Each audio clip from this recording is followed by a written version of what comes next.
ভয়ঙ্কর গরমে আমি একটা ভয়ানক কাণ্ড ঘটিয়ে ফেলেছিলাম। মানে প্রথমত তো এই যা ভয়ঙ্কর গরম পড়েছে, এই গরমে আমি কি করে বেঁচে রয়েছি এটাই আমার সবথেকে বড় চিন্তার ব্যাপার।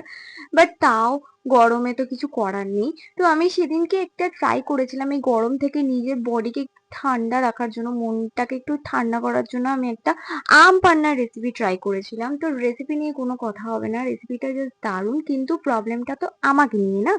তো আমি সবার প্রথমে একটা আমকে একটু সেদ্ধ করে নিয়েছিলাম নুন দিয়ে। তো সেদ্ধ করার পর আমের খোসাটাকে ছাড়িয়ে সেটাকে কেটে আমি একটা মিক্সি জারের মধ্যে নিয়েছিলাম, এবং সেখানে আমি একটু বিট নুন, একটু চাট মশলা, আরো দুটো লঙ্কা দিয়ে পেস্ট করে নিয়েছিলাম। কারণ আমার কাছে পুদিনা অ্যাভেলেবেল ছিল না, তার জন্য আমি লঙ্কাটা ইউজ করেছিলাম।